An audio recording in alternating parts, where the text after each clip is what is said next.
Good evening all. Welcome to Grand B.Tech Admission Far 2022. The Directorate of Admissions and Academic Outreach proudly presents before you the Grand B.Tech Admission Far 2022. This fair is a 6-day series that will equip higher secondary students with all the information about Amrita Vidyapeetham. We'll clarify each student's career-related queries and doubts. Today we will discuss about curriculum. A good curriculum makes a lot of difference in students' UG life. No matter where you study or where you achieve your degree, curriculum is important in students' academics. So today we will get to know about Amrita's curriculum from our esteemed guest of honor, Dr. Sasangan Ramanathan, who currently serves as the Dean of Amrita School of Engineering, Coimbatore, and a professor in the Department of Chemical Engineering and Material Sciences at Amrita Vidyapeetham, Coimbatore. He has more than 20 years of experience in international research, management, and leadership. He's a strong believer in an educational process that promotes creativity, innovation, and entrepreneurship. He holds a PhD in chemical engineering from Clarkson University and has served in various capacities in research and development in the US. He has authored and co-authored over 45 publications in international journals and conferences and holds 12 patents. Sasangan sir, a very good evening. Now the stage is yours. All the students are eagerly waiting to know about the curriculum which we are offering at Amrita. Thank you very much for that nice introduction. A very good afternoon to everyone present in this conclave. I'm Sasangan, Dean Faculty of Engineering, and in order to make this a bit more experiential and also more productive, I thought I'll share a few slides with the audience, which will make it easier for you to understand what Amrita can offer and what is expected out of the students who join Amrita. With that, let me just share my screen with you. Please let me know if you're able to see my screen now. Yes, sir, it's visible. Are you able to see? Okay, thank you very much. So I will talk about what Amrita can offer, what the curriculum and even things beyond curriculum can help you prepare yourself for a successful future. If you look at where Amrita originated from, it was a vision of our Chancellor, Mata Amritanandamayi Devi. There are two main pillars. One is education for life. And the other one is whatever we do in terms of research. I mean, we are a research-led university, and our research and everything we do should reach the society. So ultimately, it's all about benefit to the society. If you look at Amrita's credentials, we are ranked number 5th in the country, according to NIRF, which is National Institutional Ranking Framework 2021. This is released by the Ministry of Education, Government of India. We are ranked 12th overall and ranked 16th in the engineering category. That's at the national level. If you look at the international ranking, we are in the top 400 in engineering. And as a university, we are ranked in the 601 to 800 band of the World University Ranking. We are number 1 in India as far as international outlook goes. What is international outlook? It's the number of students and faculty who collaborate and are part of Amrita. And that's what that international outlook stands for. We have a lot of people with international experience in both industry and academia, and they are all part of Amrita, which makes Amrita one of the best universities in India. If you look at the schools of engineering, we have 5 campuses. Coimbatore campus has about 6,000 students with 380 faculty. The Chennai campus in Tamil Nadu again has 420 students, about 29 faculty. The campus in Kerala, which is the Amritapuri campus, has 2,600 students and 180 faculty. And the Bengaluru campus has again about 2,500 students and 150 faculty. Now, the 5th campus, the Amaravati campus, is slated to open this year, got all the approvals, and Amaravati campus will go live from 2022. In total, we have about 10,000 students and about 730 faculty as part of the schools of engineering. Now, why should one choose engineering? It's an interesting discipline. It gives an opportunity for everyone to define and identify problems and challenges. It also helps promote problem-solving skills through fundamental understanding of science, math, logical thinking, and in-depth analysis. Now, what as engineers do? We try and come up with the best and optimum solution for any given problem or a challenge. Now, do we have challenges? Of course, challenges are all around us. Every one of us face challenges every day, and it's up to us to gain that knowledge to tackle those challenges. The opportunities are plenty, regardless of what sort of discipline you study as part of engineering. Now, journey so far, I just wanted to give you a background on if you're just about to finish your high school and you're planning to go to college. What have you done so far, and what would you do going from high school to college? Basically, we're looking at your CGPA, your skills in science, physics, chemistry, math, computer science, biology, English, and the language. You go through an entrance exam, you clear the exam, you get good scores, you get into good universities. There's absolutely, very minimal personal interaction between the student and the college that you're entering into before your admissions. Admissions is purely based on paper. Whatever you have scored, that is reflected in your grade sheet, and that's what secures you an admission into a college. If you fast forward 4 years from now, what will happen beyond college? CGPA still remains the same. You still need a good CGPA to be able to get into a great job or a future higher education or be an entrepreneur. You will possess strong technical knowledge. And I emphasize the word called true engineer because that's an important aspect, being a true engineer. I'll get to that, what is meant by true engineer in a few slides. You must have good aptitude skills, analytical skills, and technical know-how, because you're being tested for all of those as part of your job interview. Now that's all about, again, paper and your knowledge. The fourth bullet, which is an important aspect, it's a personal interview. Now I have not heard of anybody getting a job without an interview. So this becomes an important aspect as you wind up your college days. When you go through the Amrita curriculum, hopefully you'll be able to get your critical thinking and problem solving skills because it is there in every subject and every year. So by the time you go through 4 years of your education, you're quite good at problem solving. So what happens between high school and colleges? You are purely into academics. Here you have academics, which is more hands-on, more of practical knowledge plus life skills. The life skills are important because these two bullets that talk about aptitude, attitude, and personal interviews are all trained through the life skills, which is part of the curriculum. Now, one thing that is very important, and I emphasize this in every one of my interaction with students or parents, is you must earn your first UG degree, undergraduate degree, from a good university, a university of repute. Now, people might finish their bachelor's degree and then go look for a job and get a great job. Some people might want to go for higher education. They may prefer to go for a master's or a PhD. Regardless which step you go through, you must look for universities of repute, because at the end of the day, people look for where you graduated from.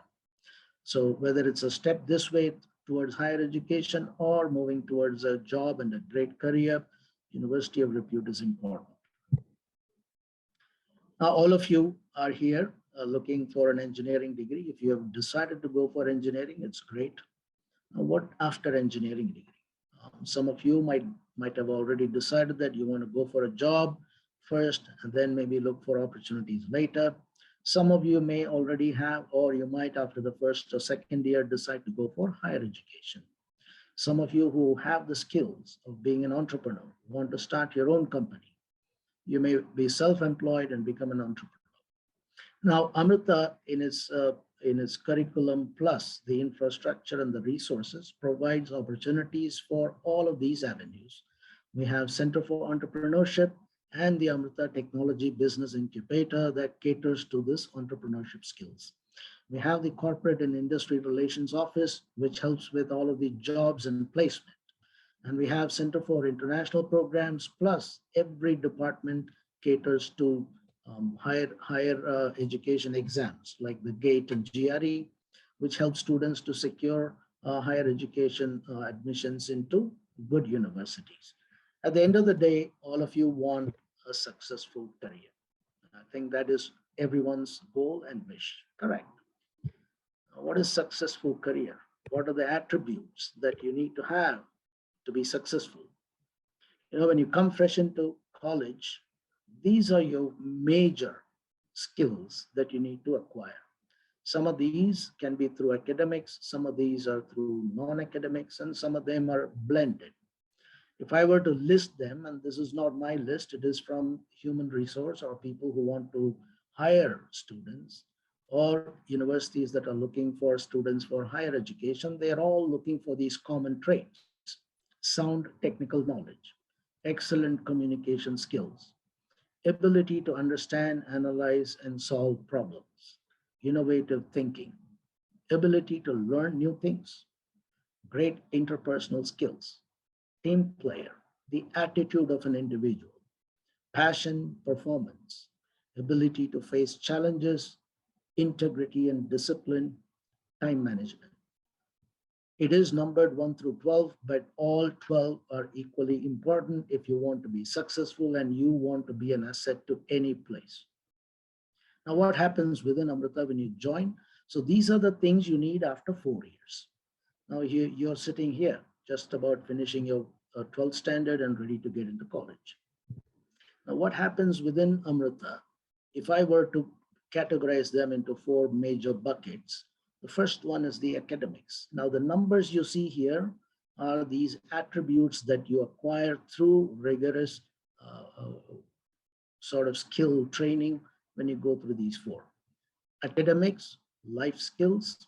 Then we have hands-on work, education for life. This is where you learn about ability to face challenges, integrity, discipline, time management, being a team player, interpersonal skills. All these factors come into when you go through this, what is called live-in labs, and also value-based activities. And we have extracurricular activities which helps students to participate in competitions and activities that are beyond classrooms. So primarily what happens when you go through these 4 major buckets, which is integrated into the 4-year curriculum, you get into a holistic transformation to be an extraordinary individual. Now, there are 2 aspects to it. One, the university provides all of these opportunities to all the students who join Amrita. But then again, there is the flip side of it is every student must take advantage and participate in a way that it kindles and gets you all of these skills that you need. Now, what is expected out of the students? If you look at your high school education, it's probably predominantly you try to remember everything and probably also understand, but predominantly remember.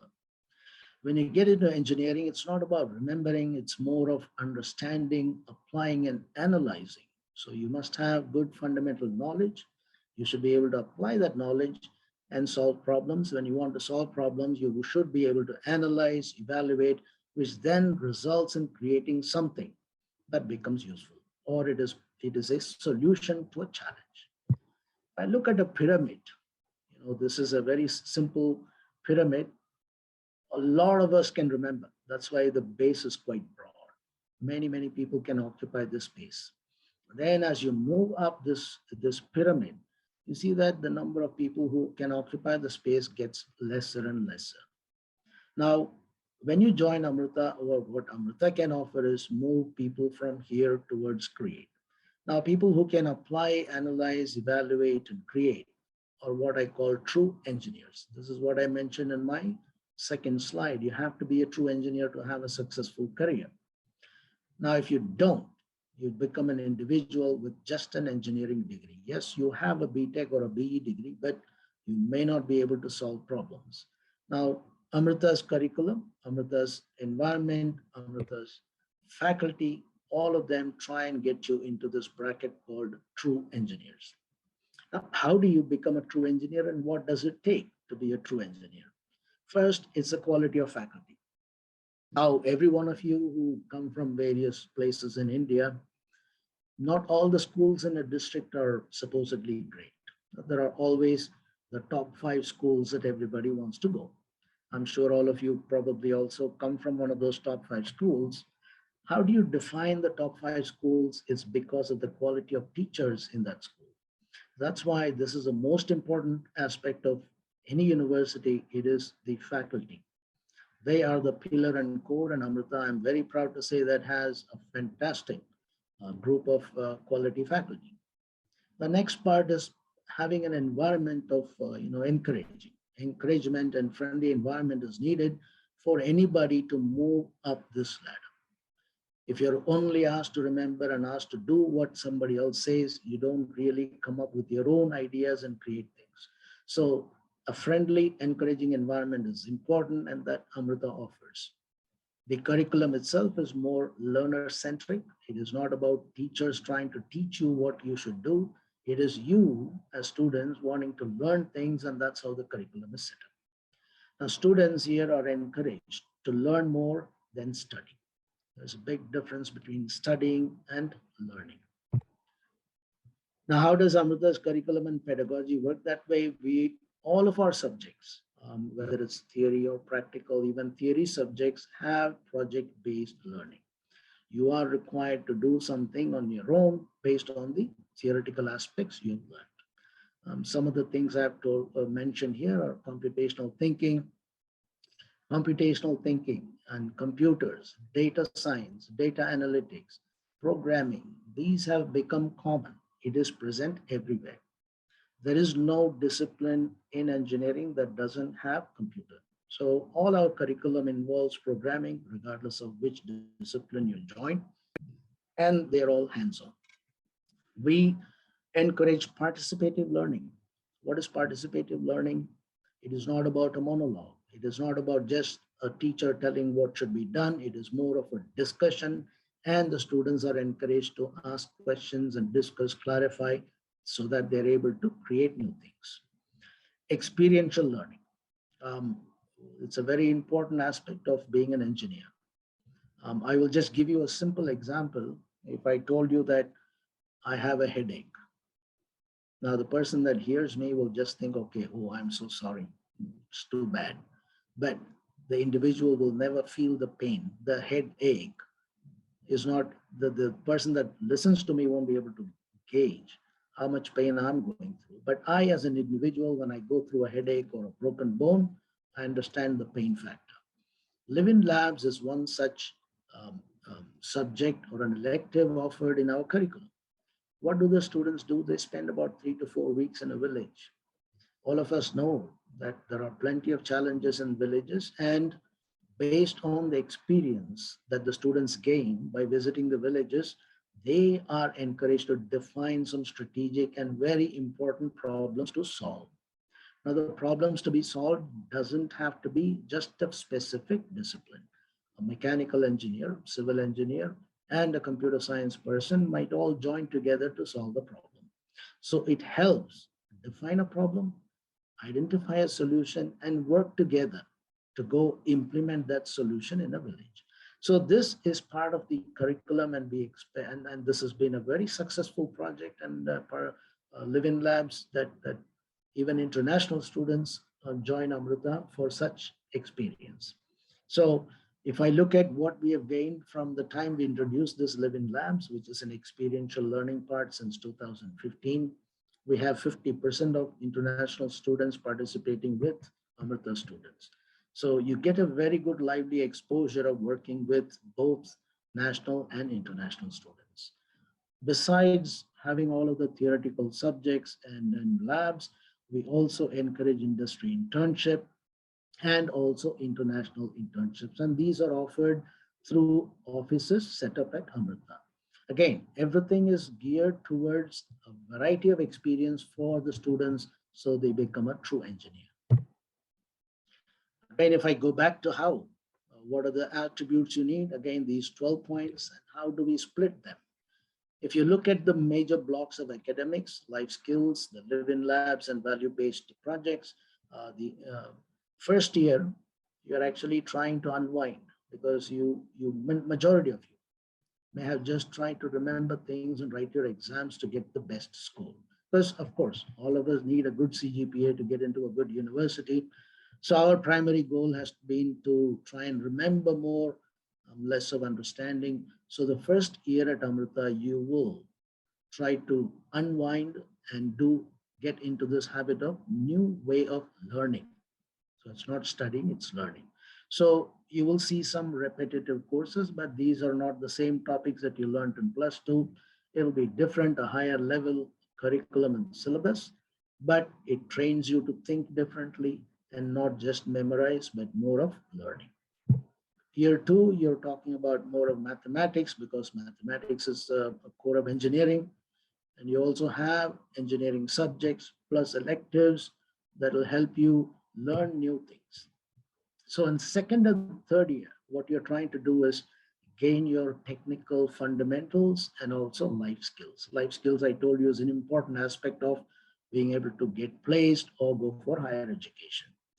Year 2 and 3, primarily on your core subjects. And then year 4, when you're in the final year, predominantly you are looking at job interviews, internships, looking for options to go into higher education. So final year is predominantly focused more on career opportunities. So the curriculum is designed in a way that students are given plenty of time to focus on their future. So that's how it is laid out. So you unwind, learn the new way of being an engineer. Then you go through 2 years of learning your core engineering subjects with a lot of options to learn new things. Those are called electives. So you get to choose what you want to learn. So you're passionate about what you learn. Final year is more of your career. Now, I talked about higher education, and we offer you internship, international placements, international internships, exchange programs, etc. Amrita is very proud that we have more than 170 memorandum of understanding with foreign universities. If you look at it, predominantly they are in the Europe and US. So while you're a student of Amrita, you get to pursue 2 degrees, B.Tech and MS. MS is Masters of Science, which is equivalent to M.Tech in India. Predominantly international universities call them Masters of Science. Now, how do we get that? You get to spend 3 years, like first example here, you get to spend 3 years at Amrita, 2 years at the foreign university. So in 5 years, you get 2 degrees. Or some universities say that they only need to spend 1 year at the foreign university. So you get to spend 4 years at Amrita, 1 year at the host university. So the pattern of either 3+2 or 4+1 or 3+1+2 is all dependent on the foreign university on how the memorandum of understanding is signed. But these are all options available for students.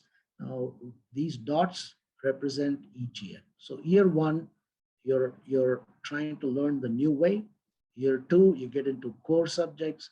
Year 3, you're into core subjects, but by year 2, students must start thinking about their future because time is not,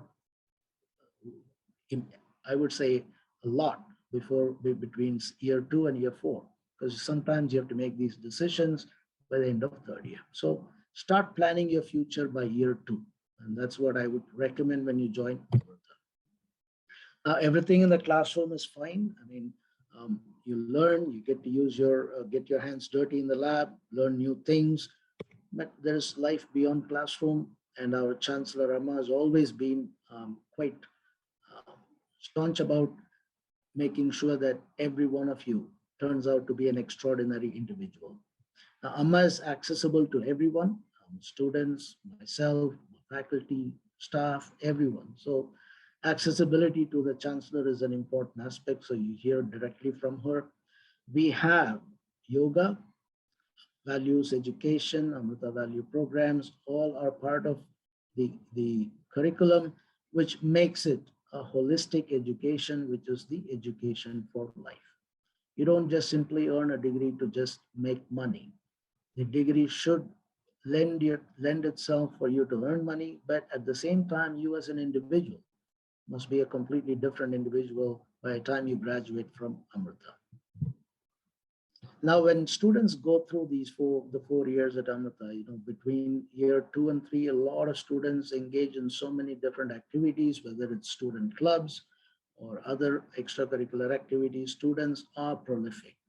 Amrita is very proud to state that we've achieved about 360 plus awards and recognitions, both nationally and internationally in the last 5 years, between 2015 and 2020.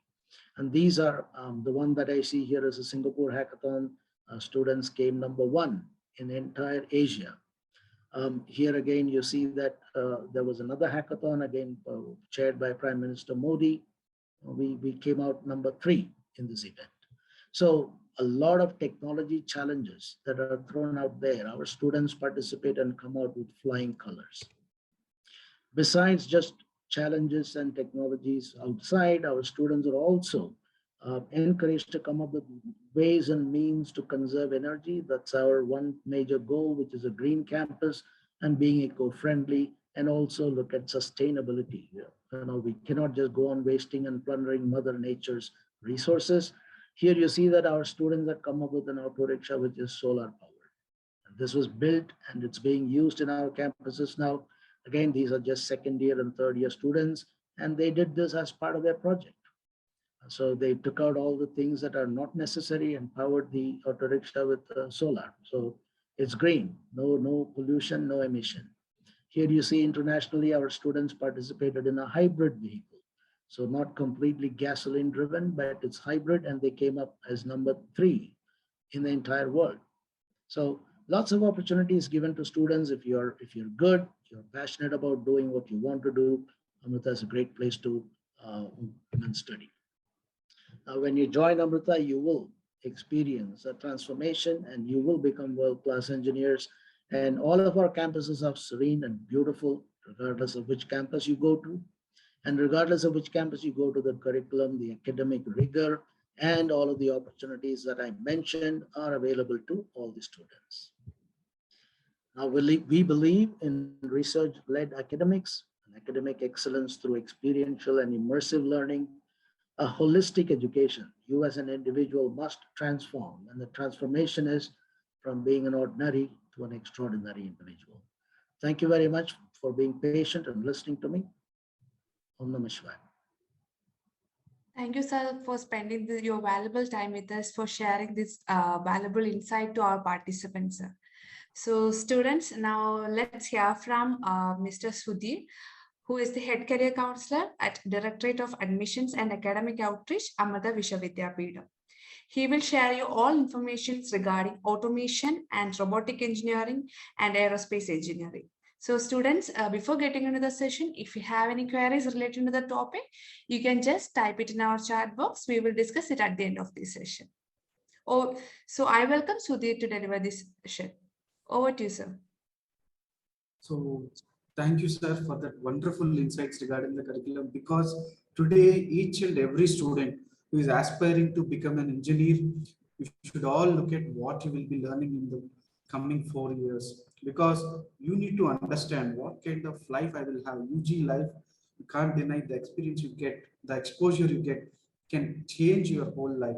So as a premier institute in our country and around the world, so we try to inculcate a lot of values in you. We try to inculcate a lot of technical skills. That's very well explained presentation. I hope all of you understood what you're going to get or what curriculum you will be getting once you enter Amrita. Okay, but apart from curriculum, all of you are eager to know in detail what you will be learning in automation engineering, what it is all about. People are talking about automation and robotics as a new branch, and aerospace engineering. So I will be dealing with these two branches today. Tomorrow we will be learning about other branches also. So as sir explained, already beautifully explained regarding our curriculum and our institute rankings and all. So we not only offer engineering today, we offer a lot of courses: art, media journalism, humanities, management, allied healthcare, medicine, and sciences. Almost 20,000 plus students are undergoing in various UG and PG programs, and 1500 plus esteemed faculty are there, 200 plus programs we are offering. Okay, if you are interested in other programs also, you can look at it, and you can try to apply for them also.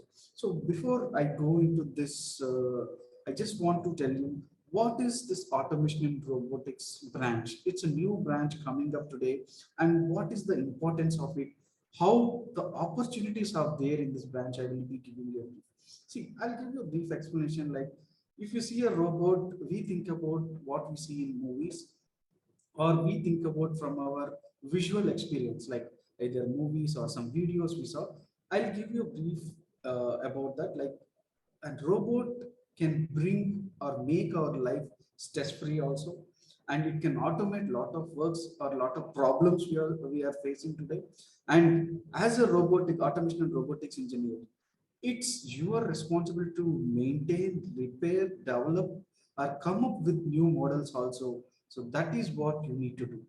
So this is what you need to do as a automation and robotics engineer. So I will share you a small video. I think please just look at it and tell me what you are learning about.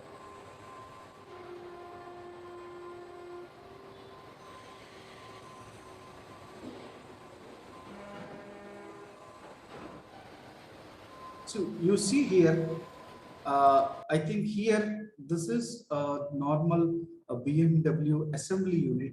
You see how these robotic arms are capable of fitting the car parts all together without any human intervention. How they are doing it? So robots can be used in various ways, like assembling the parts, designing the parts, manufacturing the parts. So that's what your role as a robotics engineer. So this is a small crisp video which is there. You can see. So I just muted the audio so that you can hear me clearly.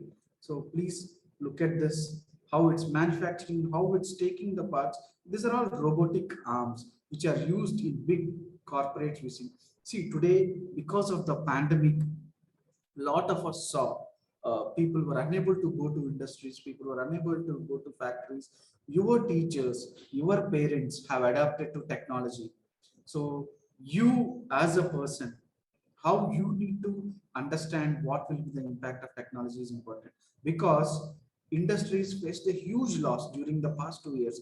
Labor were not allowed inside, manufacturing stopped or got stuck somewhere, and industries are thinking about adapting this robotics or adapting automation. Every industry, not only design, not only manufacturing, all the industries, either it's in pharmaceutical or either it's in car or either it's in design. Every industry is trying to adapt these things.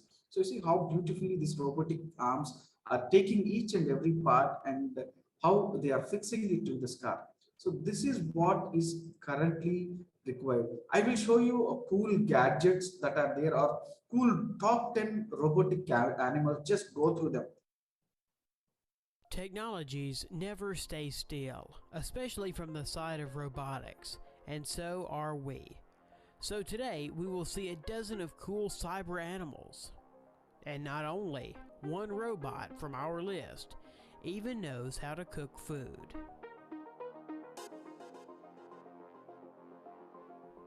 The family of robot animals from the German developer of robotics, Festo, is growing. The company presents many new robots, for example, a swarm of ants that can interact with each other, as well as butterflies and dragonflies, which are characterized by all the ease and grace of these insects. When they were created, the company focused not only on their appearance, but also on behavioral characteristics. The ants coordinate with each other all their actions and movements. Each ant, that is 13 centimeters long, has on its belly a radio module, through which precise coordination is carried out. A 3D stereo camera in the head of the ant allows it to see, and the infrared optical sensor installed below monitors the movement of the mini robot. Meanwhile, 2 onboard batteries provide up to 40 minutes of wireless ants work, and they are recharged in the dock with the help of their antenna. As for butterfly robots, the weight of each butterfly is only 32 grams. This includes 2 servos, a pair of small batteries, and a laser-made casing. After one charging that lasts 15 minutes, butterflies will be able to flutter for about 4 minutes, and their flight looks very impressive. They're not just butterflies, but a whole system that consists of 10 high-speed infrared cameras installed in a room where butterflies fly. They track the infrared markers installed on the robots, transmitting data in real time to the central computer, so that's how coordination of butterflies is going in the space. You can hardly distinguish these bionic butterflies from the real ones in the room where they fly. Robotic seagulls and dragonflies that can fly just like their living relatives. The seagull was developed in 2012. Later, a dragonfly that can hang in the air, no worse than its natural counterpart, was invented. All the details of the dragonfly were made on a 3D printer, and you can control this miracle with a smartphone. Through these developments, the company could edge out the development market of flying drones, but it doesn't need it.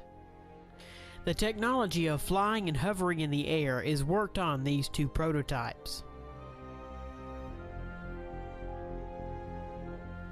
The Kangaroo Robot. At the core of the bionic kangaroo is a mechanism of repercussion. It uses the energy recovered from one jump to help it make another. Real kangaroos quickly get tired and could not jump for a long time without this mechanism. Springs that store mechanical energy on the landing and give it away on the next jump are used in this project. Bionic kangaroo that weighs 7 kilograms and highs 1 meter can make a jump of 80 centimeters in length and 40 centimeters in height. The power supply system that forces it to move is a pneumatic accumulator. The robot is controlled by a special bandage that reads myoelectric signals from the human forearm. Of course, Boston Dynamics is engaged in the development of robotic organisms. Nowadays, this is a kind of Skynet from the saga of the Terminator. Their dog robot was originally designed for military purposes, but it was too clumsy and primitive in its actions. Later, they created a robot cheetah that gallops at 45 kilometers per hour. This is a little bit faster than the peak speed of the current world record holder. Thus, a 4-legged robot developed by order of the US military today is able to catch up and destroy any person on this planet. And their new robot looks like a cross between a medium-sized dog and a giraffe. It can run, walk, sneak on half bent, and can even bring you something to drink. It won't refuse to clean up, throw garbage into the trash can, and put dirty dishes into the dishwasher. At full charge, it can work up to 90 minutes, chasing the house, collecting garbage, and according to the video, make fun of the owner.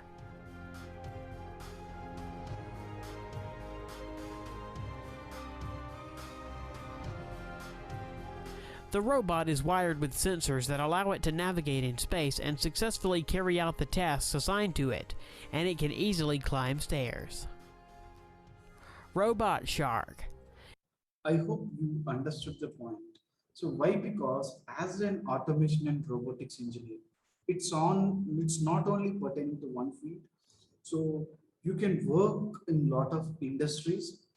The main thing which you need to understand, you deal with design and creation of robots, and these things use computers to manipulate the process or robotic actions. So you should be working in industries that speed of manufacturing, or you should be working in nuclear science, or you should be working in transmitting electric signals, or you will be working in developing or designing biomedical equipment, sea exploration, lot of things, because we can't go underneath the sea after some extent because our body can't withstand. You can send a robot, like you can send a robot to space, or we can send a robot into a volcano.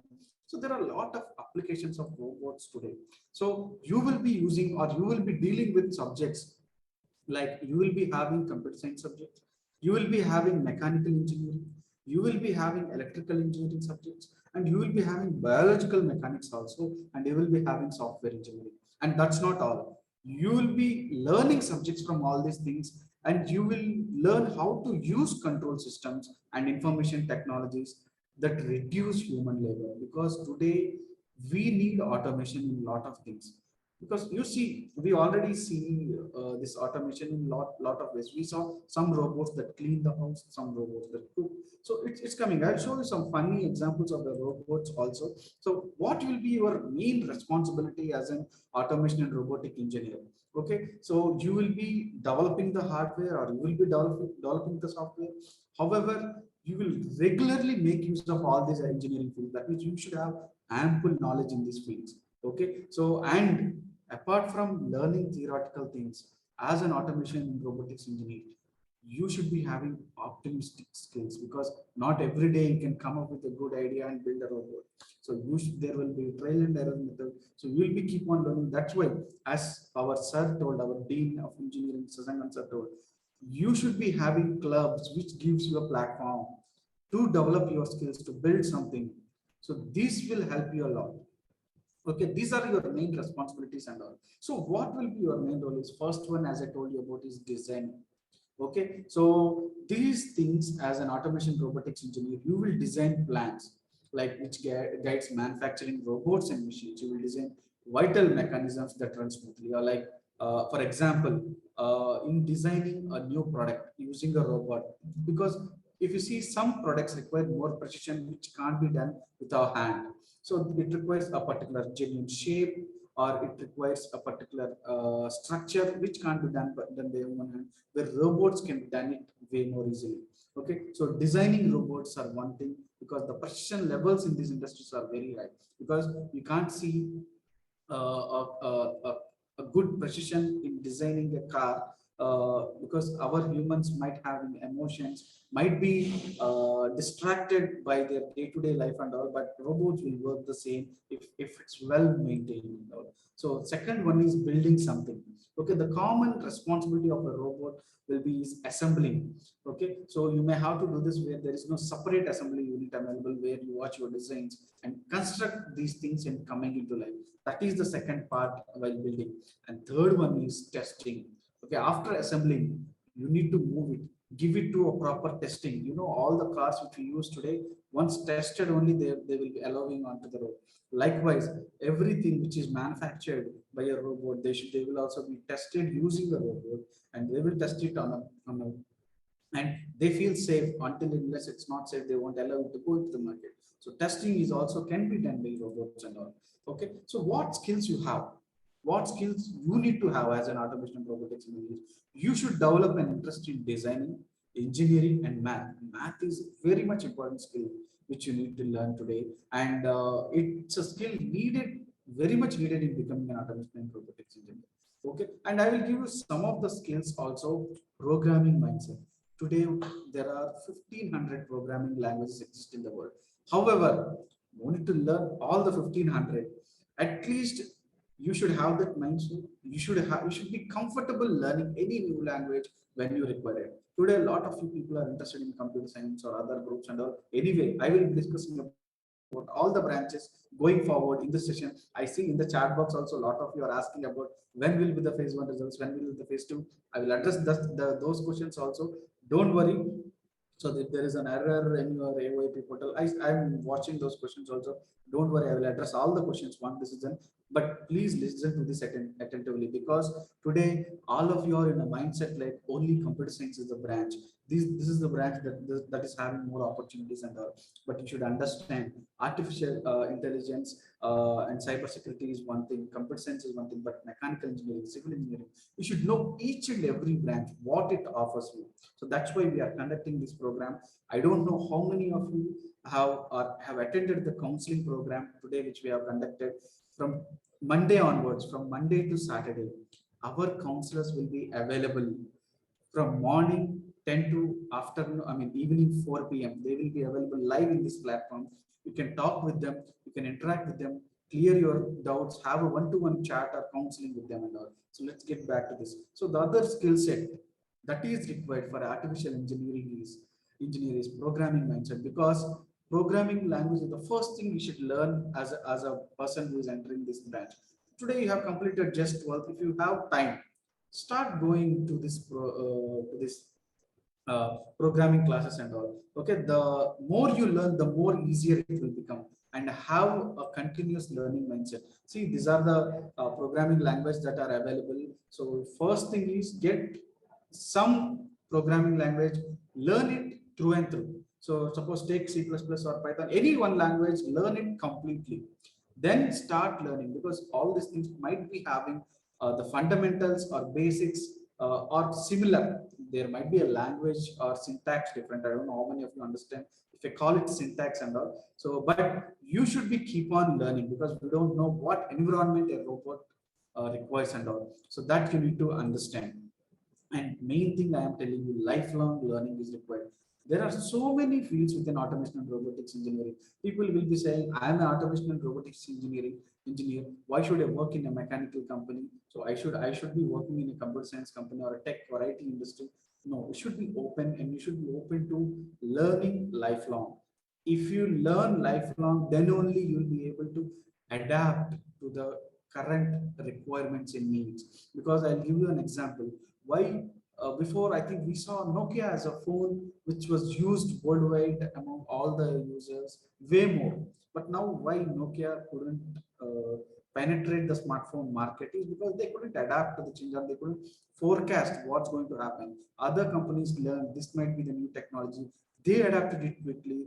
They developed new smartphones. That's why, as a person who's entering these fields, you should be having an open mindset about whatever you learned is not enough. So let me just go through the things which we have discussed. So we are discussing about automation and robotics. I know all of you are very much eager to know about when phase 1 results will come, and when phase 2, what is the process to apply for phase 2. All these things will be discussed in this session. Don't worry. So I will answer all your questions in the end of this session and all. So I will give you what are the guidelines to do before phase 2, what are the necessary things which you need to consider if you want to attend phase 2 and all. So as an automation and robotics engineer, you should be having good active listening, learning skills, mathematics skills, communication skills, persistence, complex problem solving skills, good judgment and decision making skills. So these are very much important for a person who is entering these things. What kind of jobs, typical jobs as a robotics engineer can be working in this? They can work in industries like aerospace, agriculture, mining, or architectural and engineering services. Usually these people will be employed where there is a requirement for automation, or you can get employment in domain specific fields also, like car design, or automobile designing, or automobile assembly. So these kind of industries will be working on. There are a lot of people looking out for these engineers and all, because they have the requirement now. They need people who can do this. Okay, so I will be just showing you what kind of personal robots that are available already on the market. You can buy these things on Amazon. I don't know in India, Amazon it's available. Just look at this.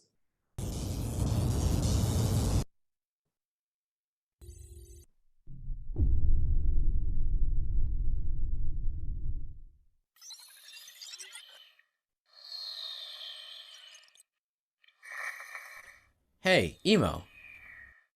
Emo. Turn the light on. This is not some movie. This is real. Emo is an AI desktop pet, a little naughty but very smart. He has his own personality and feelings. He stays by your side to keep you company, to surprise you, and yes, sometimes to annoy you, just like a real pet.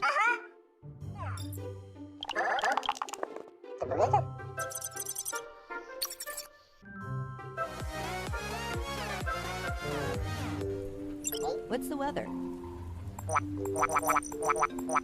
Emo, take a picture.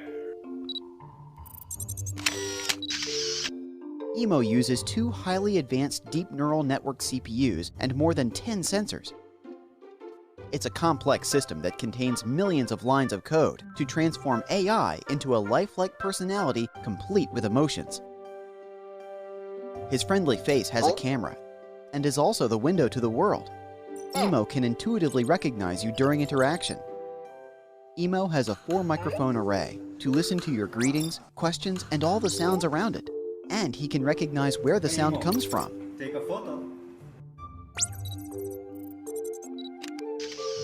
Emo moves gracefully around on the desktop. His sensors help him avoid obstacles, and he knows not to fall off the table edge. We have designed games and dances for Emo.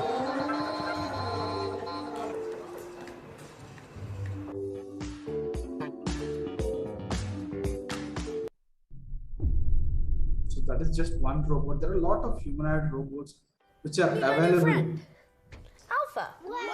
Meet Alpha 1S, the interactive programmable robot for every family. What can he do? He can tell stories. Cool. Connect Alpha 1S to your iOS and Android devices with Bluetooth, and he can tell you a story. The wizard changed the king. So you see, the applications of this automation and robotics are plenty. So you should be able to understand what you are interested in. Now, I think at least you got a basic idea what you can expect or what are the opportunities of an automation and robotics engineer. I will be sharing you in which campuses this automation and robotics is available in Amrita also. And the second branch which we are going to discuss today is aerospace engineering. So I know you people will be thinking, what is an aerospace engineer? What does an aerospace engineer do? What is the workplace of an aerospace engineer like? And in what areas these people will be working and all. So I will be giving you a brief. Okay, usually today, whatever we see that is flying in the air developed by humans, that comes under aerospace engineering. Okay, so it involves design, development, managing, or maintaining. All this comes under on aerospace engineering and all. So it includes space exploration also. Aerospace engineers can work in companies like NASA and ISRO also. Okay, it covers a great part of mechanical engineering and subjects like mathematics, physics, or aeronautics, electricity, robotics, and all.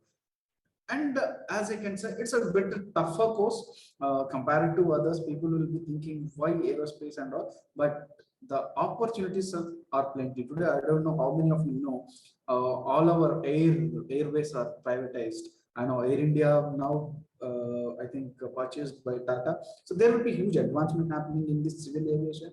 And there are advancement which you are already seeing. People like Elon Musk, who is doing good in space exploration, privatized space exploration, and we saw how much coverage we got for the Mangalyaan and Chandrayaan, which we're currently doing, and how much efficient and how much capable we are in this using our knowledge and wisdom which we already have, and how much it is required going forward in that.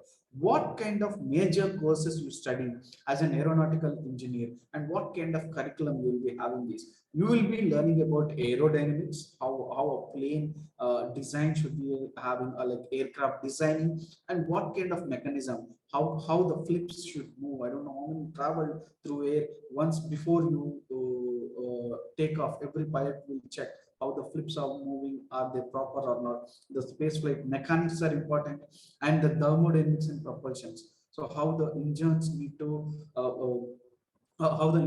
work, and what kind of propulsion capacity it should have, and what kind of fluid, incompressible fluid mechanics, because the fluid which we use in flights is a different, I mean, the fuel which we use in flights is a different thing, and aerospace structural mechanics, propulsion, and flight mechanics, aircraft propulsion. These kind of subjects you will be dealing with if you are doing aerospace engineering. What kind of career aspects or career prospects you will be having is, you will be working in laboratories, or you will be working developed establishment, or you will be working in research centers like NASA and ISRO, or you will be working in airlines, civil aviation, manufacturing companies, and defense services also you can work. And why you should choose these things? Because it's a very valuable course today, and it imparts you to work on different fields as an engineer.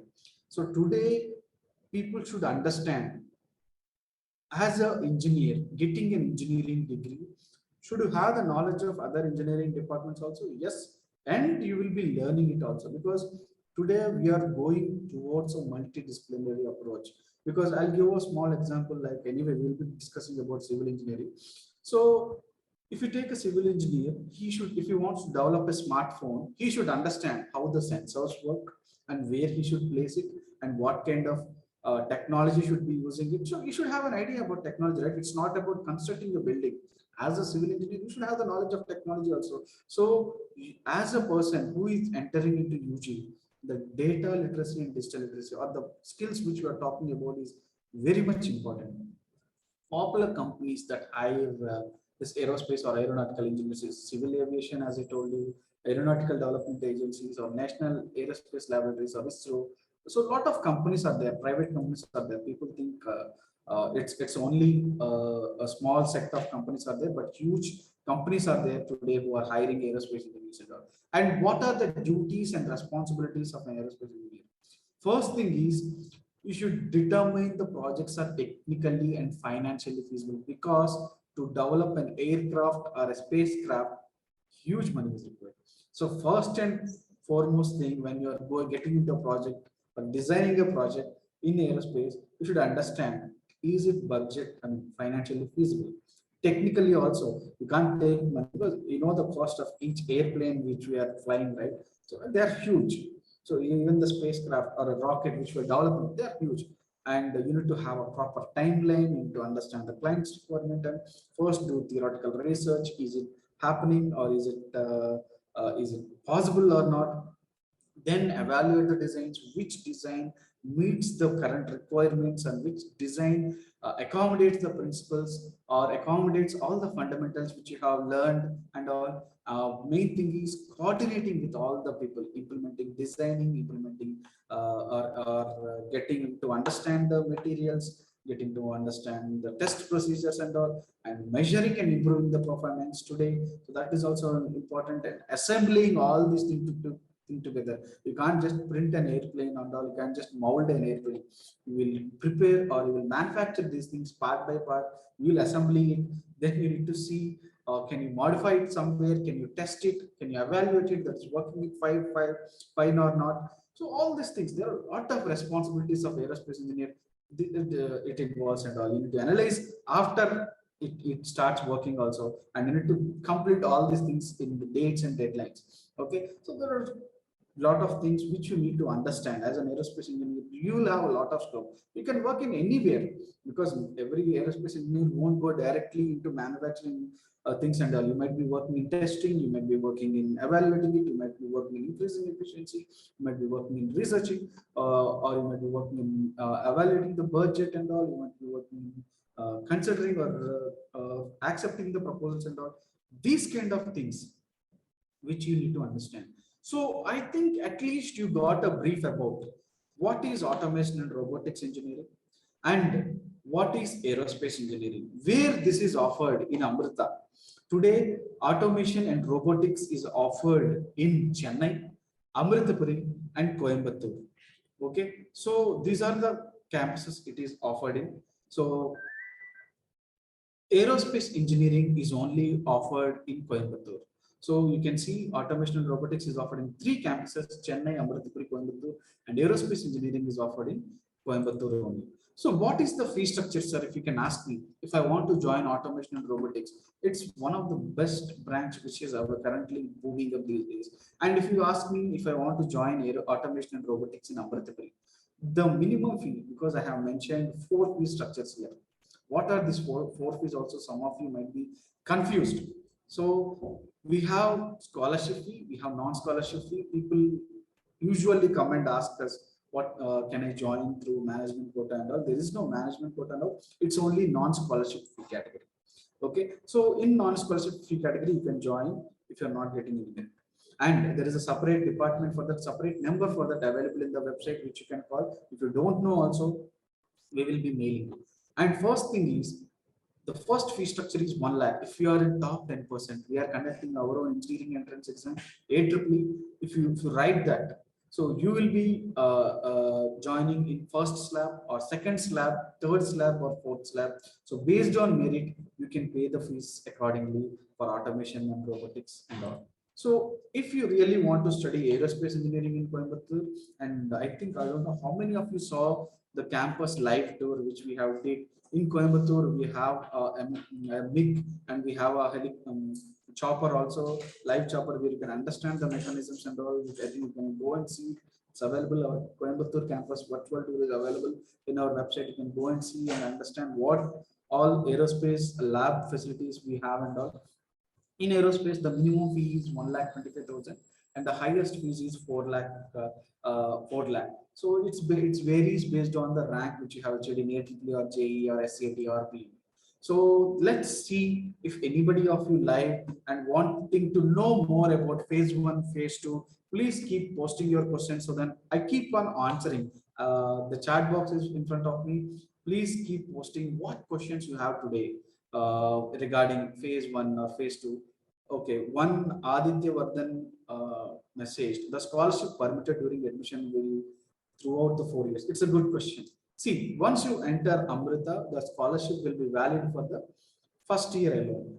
The preceding years, like after first year, if your scholarship want to be continued, you should be maintaining a minimum CGPA that we will be informing you how much is required once you enter Amrita. Because otherwise, students will not be motivated enough. Students will try to have a lagging behavior if they are not serious enough. Also, this will happen. So to encourage you more, to give you more motivation, we will keep a minimum eligibility criteria to continue in that scholarship. You need to achieve a minimum scholarship, a minimum CGPA to have that scholarship continued for the 4 years. That option is there. Scholarship can continue throughout the 4 years, but you need to maintain a CGPA. Okay. Do you have a credit system? Nishant Mishra asked, do you have a credit system for further abroad studies? Yes, we have a credit system. As our Dean Sasangan sir told you, there are two options: 3+2 years you can do in abroad. So and also 3+1 or 4+1 year you can do in abroad and all. Likewise, then also you can do your MS also 3+2+1. So there are a lot of criteria where you can pursue your higher academics using these credits in Amrita. If student not getting good CGPA, then how much is the fee? It will be going on to the next slab. So we will be informing you regarding that scholarship. So how much will be continued and what will be the fee structure if you are not getting that scholarship? It's dependent from campus to campus, because each campus will be having a different fee structure. On an average, we will be informing you whether B.Tech admission to take place as Amravati, Vijayawada. Yes, sure, B.Tech admission in Vijayawada will be taking place this year mostly, but we will be informing you what branches are offered. I don't think all the branches are available in Vijayawada. There will be mostly 2 B.Tech branches will be available in Vijayawada. Have the students in Aerospace Engineering department has been placed in industries? Can you tell us where they have been placed in the last year? Yes, I didn't mention the placement statistics and all, but students in our company, I think some of our people placed with HAD, Boeing, and some of them are working in ISRO, some of them are working in other aviation companies also. There are good companies that come to hire our students in aerospace engineering. Yes. Any other questions? When will the phase 1 results? I think Vignesh is very much eager to check the results regarding phase 1. I will answer that question. I have a few more slides. If you have any other doubts regarding automation and robotics and aerospace, please ask now, so that I'll move on to regarding phase 1 results and phase 2 results. Please, students, why I'm giving you this information is it's more about interactive session with you, which I want to have. So why? Because you should have at least information about each and every branch. Because a good career decision, having information or informative career decision which you are doing today can lead you or can bring out a lot of things out of it. Because if you are not having passion towards the branch you are choosing, it's hard. Somebody will be suggesting CSE is good, but you're not interested in computer science, you're interested in other branch. So automatically you will struggle. People can suggest a lot of things. I will suggest this group is good. Your parents will suggest that group is good. Your relatives will suggest another group is good. But you should choose the group based on your interest, based on your passion, not because somebody suggested. Okay. And one more thing, Aditya is asking, Amrita encouraging student clubs. Yes, we have 18 student clubs from technology, from cultural, co-curricular, because to make you understand about the students clubs, I think on second day or third day, we are talking exclusively about these clubs and all. Is there less fee for non-scholarship students according to AAA rank? No. See, non-scholarship fee is the end fee which you will get if you are not scoring good in AAA. Okay, that's the final regular fee. You can consider it as. If you are having a good rank, automatically you will get a good scholarship category fee only. Okay, so that will be the one. So I think Manish asked me price. What do you mean by price? I didn't understand, Manish. So please be specific regarding the question. I encourage all the students to post your question because I don't know how many of you utilize the counseling platform we have. I am telling you students, tomorrow is a holiday, but from Monday onwards, morning 10 a.m. to evening 4 p.m. our counselors will be available live in this platform. You can talk with them, you can interact with them and clarify all your doubts. Okay, then fees for B.Tech. Okay, fees for B.Tech varies from 1.25 lakhs to 4.5 lakhs. It depends on your rank, how much rank you are getting. Based on that, this fees will be varying. So that I can say. Okay, any other questions? Then I will move on to the next slide. Then you can ask me. So what are the guidelines, sir? So today, a lot of you are having questions. When my results will come? I have written phase 2. I think I congratulate, sorry, all the students who have written phase 1. I know you are eagerly waiting for phase 2. For those who have not applied so far, I don't know anybody here who is attending the session not applied. Can you raise your hand or can you just press type 1? Anybody who is attending the session today not applied for AEEE. So can you press can type 1 in the chat box? I think all of you applied. I think all of you are applied students eager to join Amrita. So let me go through these slides and all. For these who students still not, if you haven't applied means you can apply now for phase 2. Application is live. Before 25th, if you are applying means we will be considering you for phase 2. For students who are absent in phase 1 after submitting willingness or after booking the slot. So you have submitted willingness but you didn't book the slot, or you submitted willingness, you booked the slot but you didn't attend the exam. So then if you want to attend, you need to pay ₹600. So when this 600 link will be activated in the portal is on 29th June. So they can log in and proceed with this payment. They can attend it. There is one more student. Okay, so I will explain to you. So please remember the date. Mostly 29th evening or 30th morning, or you can consider it as 30th morning. Phase 2 application will be starting for students who were absent after submitting willingness or who booked the slot and missed the exam. So for these students only, paying 600 is necessary. There are some students who applied but didn't submit willingness, didn't book the slot for exam. For those students, no need to apply again. So they can straight away write the exam. So no need to submit any willingness also for phase 2. All of you are eligible to write phase 2. Okay. When this results will be announced, mostly we have told you 29th June. If anything is there, we will send you a mail also. If not 29th June, mostly by 29th evening itself, we will be releasing these phase 1 scores. So who wish to attend this phase 2 can pay 600. Students who attended phase 1 but want to improve their scores, so they can also pay this 600. You are not satisfied with your phase 1 scores, you want to write phase 2 again, for them also the link will be activated by 29th evening and you can pay the 600 and write the phase 2 exam. Okay, and this link will be activated. We won't be sending you any link. It will be straight away activated in your application portal. Even somebody will say, I didn't receive mail, I didn't receive SMS, means we are not responsible, because every information we are sharing it in the website. We should keep on checking the website, all the recent updates, because sometimes a mail might be missed or went to your spam and all. So you should be responsible for that.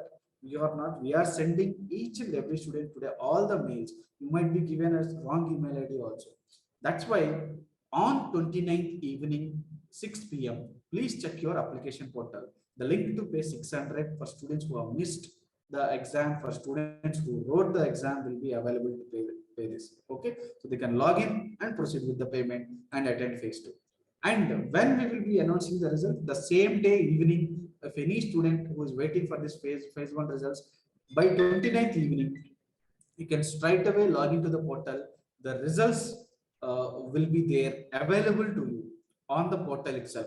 We won't be sending you any mail regarding the results.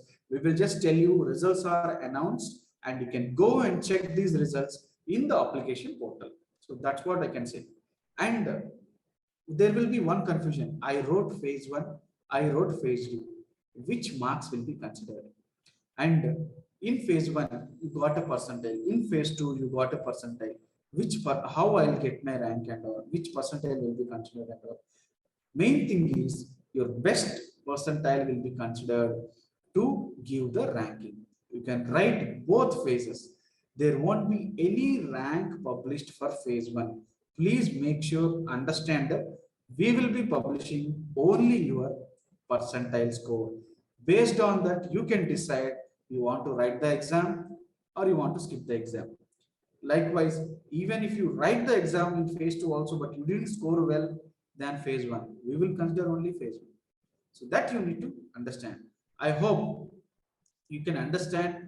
Again, I am saying the results, when it will be published, it is updated in the website. It will be on 29th June evening. We won't be sending any mail. It will be updated in your application portal. That is as much clear as possible. Do not call our counselors like my results didn't come and all. So we will be giving these results only in the application portal. We won't be sending the scores to your mail. I hope everybody is clear on this. I want students to respond to me. If you have understood, please press or type 1 in the chat box so that I am clear with this information. I want to see how many of you understood when the results will be announced. I want to see all of you 29th evening, the results will be released in application portal. Please type in the chat box 1 so that I can understand all of you. Yes, Anirudh, only one person understood when the results will be coming. Louis, Lara, yes, I want more people to respond, because you people don't call as Aditya, Vardhan understood. I want more people to respond so that you don't be tense. Like my result didn't come, I didn't get a mail and all. So you will be receiving only through the AOP portal. Main thing you need to understand is best score only will be considered. Best percentile score will be considered. You have phase 1 score, you have phase 2 score. Best percentile will be considered for ranking. You can't say other friend, you don't need to compare your percentile with rank. That's not a good way. Okay. And rank for whole AEEE exam will be published on or before 8th August. You won't be receiving any rank for phase 1. You won't be receiving any rank for phase 2. You will be receiving an overall rank on 8th August. And one more time, I'm saying you students, if you have written phase 1, you can write phase 2 again. How you can write it is by paying an amount of 600. When this 600 payment will be activated, it will be activated on the application portal on 29th evening. And there are some students, I think there is willingness submitted and all. I think we will rectify it. It's a small niche, I think. So we will rectify it on the portal. Now we will remove your willingness. Even if you have submitted, it's just for our records, so that you have written the phase 1. That's for our records only. Don't worry. Okay. So these are the guidelines where you need to follow if you are writing phase 2 and all. I hope all of you got a brief about what you are going to expect in this Amrita's curriculum. Our Dean Sasangan sir, Dean Engineering Sasangan sir, have beautifully explained what you can expect in Amrita's curriculum. Then I have given you exposure to what is automation and robotics and what you will be learning in aerospace engineering and all. I hope this session was quite useful. Tomorrow also, I will be explaining you about 2 other branches. You will be receiving a mail also, so that we can interact again. You will be getting to know all the information in these branches and all. And tomorrow also, we will be learning one more USP of Amrita. Okay, so please make sure to attend every day. I mean, not tomorrow, it's on Monday. I'm sorry, tomorrow is a holiday. Tomorrow also our counselors won't be available. We can meet again on Monday and get to learn these things. Please, if you have any doubts, you couldn't understand what I told today, no problem. Tomorrow, Monday, meet our counselors live on this platform. You go to live counseling, you can interact with them. They are available from morning 10 to 4 p.m. Okay. Thank you everyone for joining, and we will be explaining about all the branches. Don't worry, I will give you all that information before you join about that. Thank you and for joining, and see you all Monday evening. I'll meet you again. Thank you. Thank you, Sudhir, for this wonderful session. So students, we'll see you tomorrow at the same time.